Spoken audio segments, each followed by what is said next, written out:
Ayan, so dito na tayo mga kalagalag sa mga solar panel.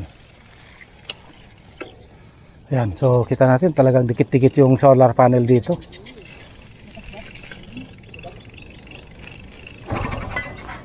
Ay, mandar yung motor niya. Oh, puti pa sa atin. Sisipain mo lang, tatakbo na.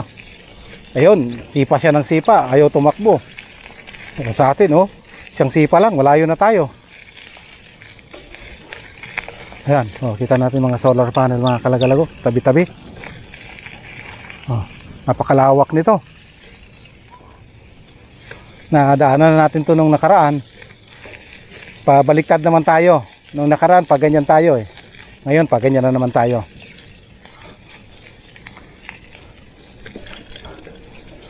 Oh, may aso. Kahabulin tayo nito ah. Dami nila.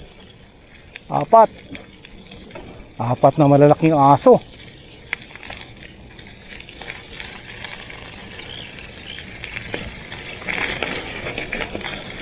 Laki pa naman ng isa.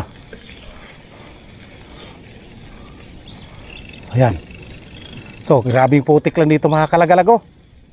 Tindi ng putik. Dito tayo sa gilid. Isang mapagpalang araw po sa ating lahat. Ito ang RC Lagalag TV. Mga kalagalag, panibagong araw, panibagong vlog at panibagong adventure na naman ang ating gagawin sa araw na ito. Mga kalagalag, kung bago ka pa lang sa aking channel, huwag mong kalimutan na mag-like, share, subscribe at pindutin mo na rin yung notification bell para lagi kang updated sa mga video kong i-upload. At ngayong araw mga kalagalag, tayo muling magbabike at tayo muli ay magpalakasan, no? Tatawid tayo muli dito sa ilog at titignan natin kung lumaki ba yung ilog. Kagabi kasi ay grabe yung ulan, napakalakas yung ulan kagabi. Kaya sisilipin natin yung lugar dito kung bumahaba or lumalim ba yung tubig. So tatawid tayo dito mga kalagalag, then papunta tayo sa Balanti. So doon tayo iikot ngayon sa Balanti, paikot sa dito sa bagong kalsada, no, patawid tayo sa Kapas. Yan sa Kuangco Road ang tatagusan natin. Then papunta sa, ayan, paikot na, no, paikot dito sa Kapas, sa Lawi, then pabalik na tayo. So yun yung ating rota ngayon, ngayong umaga, para ma-maintain natin yung sigla at lakas, no, sa pamamagitan ng pagbabike natin. Ay, tignan natin yung tubig, parang tumaas. Oh, medyo mataas yung tubig ngayon. Ah, hindi rin, parang dati lang din, kaya lang malinaw, ano? Malinaw yung tubig. Ayan.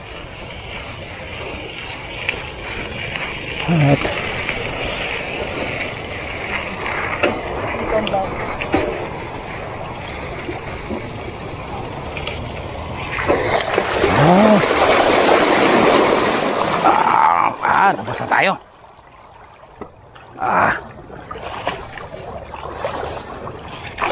Medyo malalim yung tubig ngayon mga kalagalag, oh. So nabasa yung sapatos natin. Okay lang.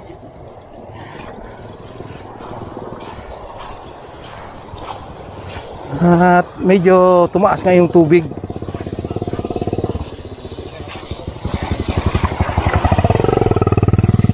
Medyo tumaas siya kumpara nung last na dumaan tayo.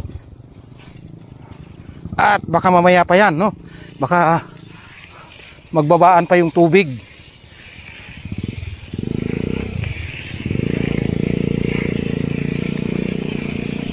Ayan, so abangan nyo ako mga kalagalag at huwag kayong bibitiw hanggang sa huli ng pagbabike natin ngayon para makita nyo yung mga lugar kung saan yung iniikutan pa nating ibang daan. Ayan.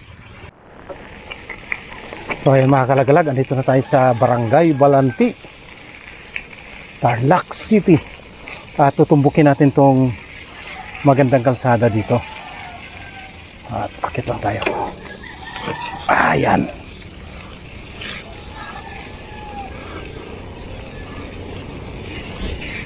Ito yung magandang kalsada dito. Hindi ko lang alam anong pangalan nito. Siguro ito yung Balanti Bypass Road siguro din ito. Balanti Bypass Road. Papunta rin ito mga kalagalag sa New Clark City. So doon din ito tumutumbok ang kalsada na ito.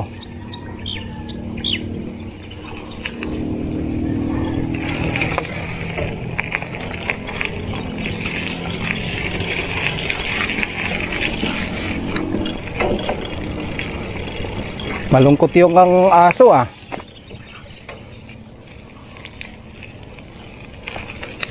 Malungkot si Doggy.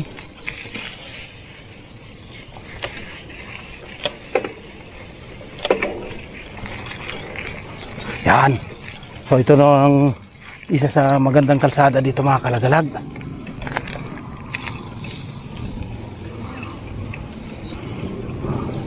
Ayan. So, 4 na lane din ito. Ito yung Balanti Bypass Road.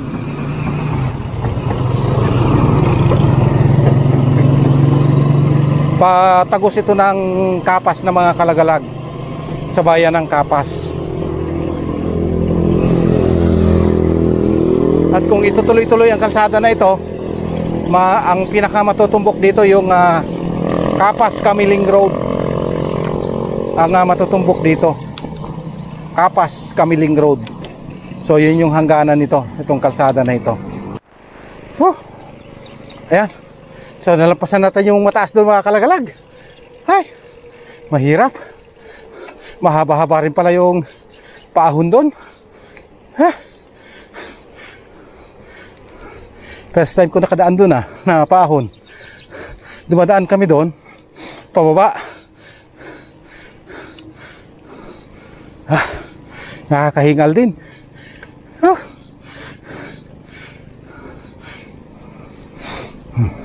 Pero masarap ito pagka hinihingal tayo, na exercise yung puso natin. Ayan, parang inhale, exhale lang.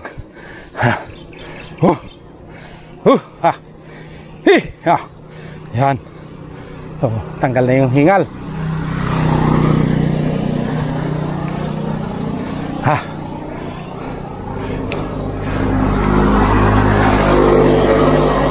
So marami na rin dumadaan dito ngayon sa lugar na ito.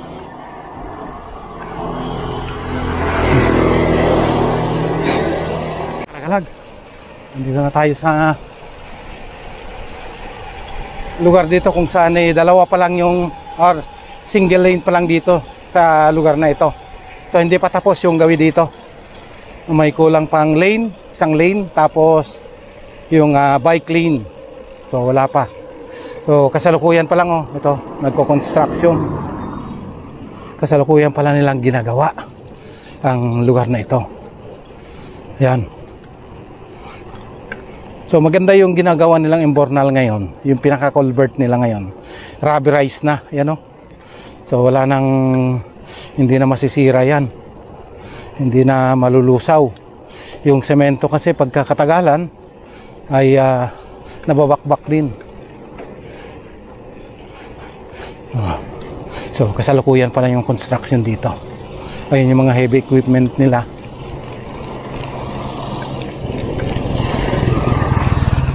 At narito na yata yung tulay na ginagawa mga kalagalag.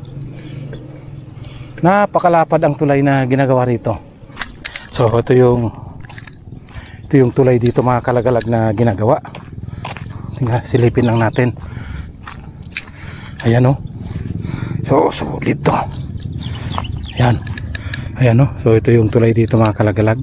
So ito yung kukonekta dun sa kabila. Irrigation kasi ito. Ayan. Kaya obligado na gagawa ng tulay para makakatawid papunta dun sa main road, At itong kanal na yan yung irrigation canal na nanggagaling dun sa tunnel na ginawa. Ayan. Maputik lang. So maputik. Malakas kasing ulan kagabi. Ay, grabing putik. So yan, so ito rin yung mga rota namin sa pagbabike yan. Yan, isa sa mga rota namin yan na madalas dito kami dumadaan. Kaya lang nagsosolo tayo ngayon, solo ride tayo, kaya hindi na natin pasukin ang lugar na yan at una maputik dyan. So magro-road lang muna tayo, puro kalsada lang muna ang dadaanan natin. At kita nyo yung mga nakapreparo na mga gagawin nila. So naka-ready na, nakahalos naka-assemble na, no? Na-assemble na nila. And ipapatong-patong na lang yan pagka natapos ng mga tungtungan na ginawa nila. So solid, oh, talagang dikit-dikit yung bakal, napakaraming bakal. So ayan, dito halos tapos na rin dito mga kalagalag, oh. Napakaganda na rito. Ito yung na-priority nila kasi nandito yung mga solar panel. Kaya na-priority ang lugar na ito.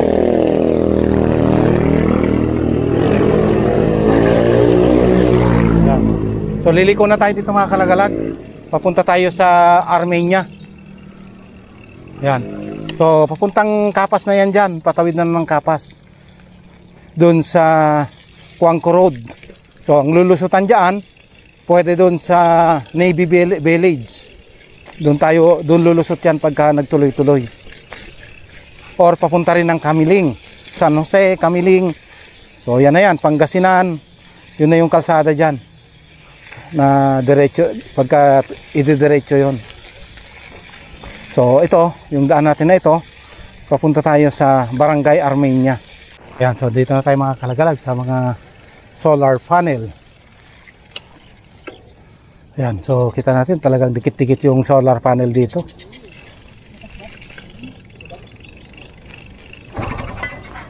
Ay, mandar yung motor niya. Oh, puti pa sa atin. Sisipain mo lang, tatakbo na. Ayun, sipa siya ng sipa, ayaw tumakbo. Sa atin, oh, isang sipa lang, malayo na tayo. Ayan, oh, kita natin mga solar panel mga kalagalago, tabi-tabi. Oh, napakalawak nito. Nadaanan na natin to nung nakaraan. Pabaliktad naman tayo. Nung nakaraan, pa ganyan tayo eh. Ngayon, pa ganyan na naman tayo.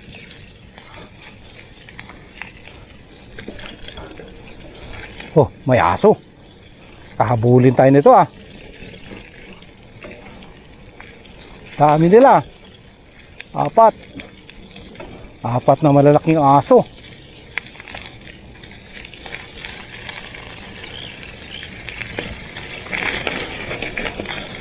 Laki pa naman ng isa. Ayan. So, grabing putik lang dito mga kalagalago. Tindi ng putik.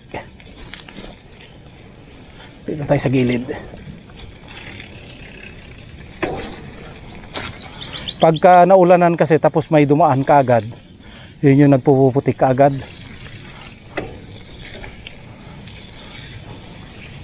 Oh. Grabing putik.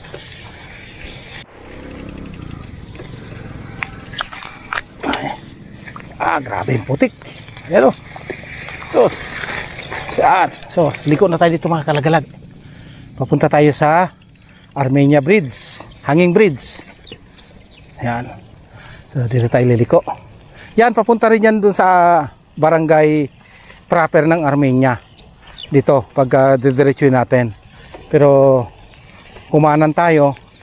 Papunta tayo sa Hanging Bridge.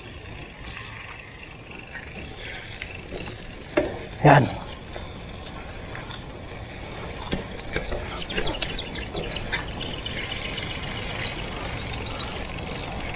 So dito hindi pa masyadong maputik, wala kasi masyadong dumaan dito. Pero pagka may time to, ay grabe rin yung putik sa lugar na ito. Oh, grabe. Mabuti ngayon hindi masyado. Oh, dito tayo.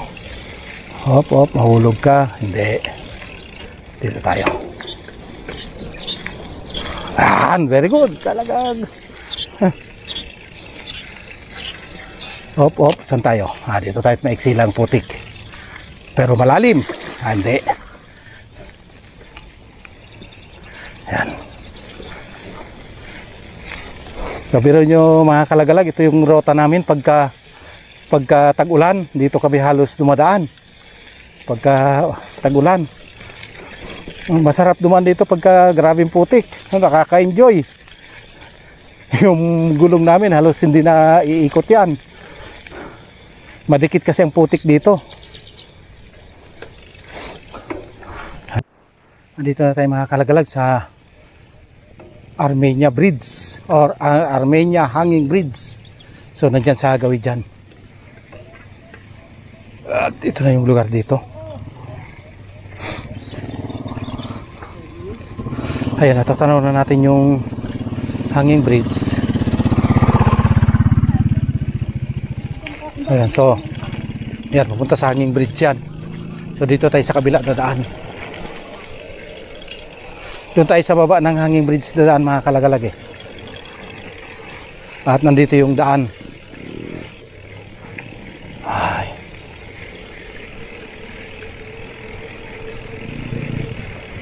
Ayan.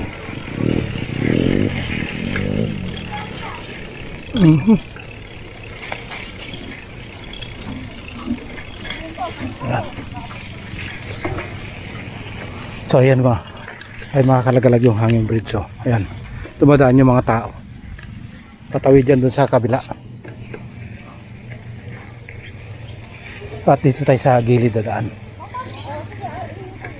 para makapagwasing tuloy kung may tubig. So may tubig ngayon.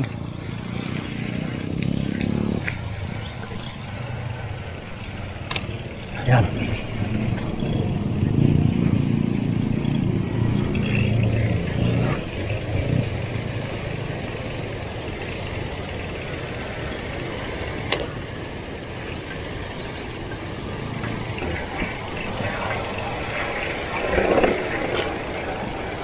Ayan.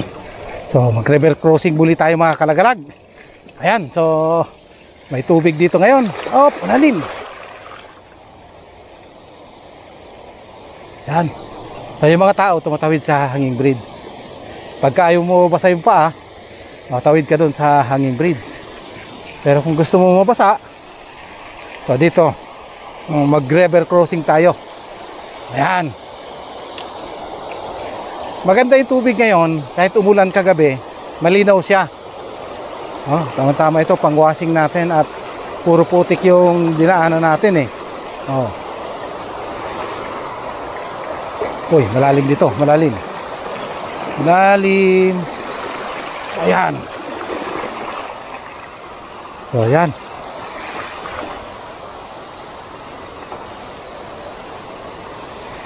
Up. Up, ya. So, up. Magugas muna tayo ng paa. Ayan. So, ayan mga kalagalag.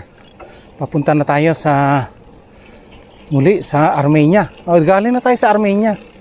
Actually, Barangay Armenia Sentro. At ngayon, dito na tayo. Papunta na tayo sa Kawal Kalinga. Pabalik na tayo sa aming bahay. Ayan.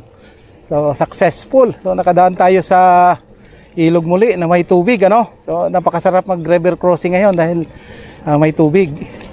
At napakalinaw ng tubig. Ayan, so muli dito na tayo putulin, mga kalagalag, itong ating pagbablog. At muli maraming salamat dun sa mga nag-like, nag-share, nag-subscribe sa aking channel. Maraming salamat sa inyo, sa inyong walang sawang suporta. God bless at ingat po tayong lahat. Salamat po.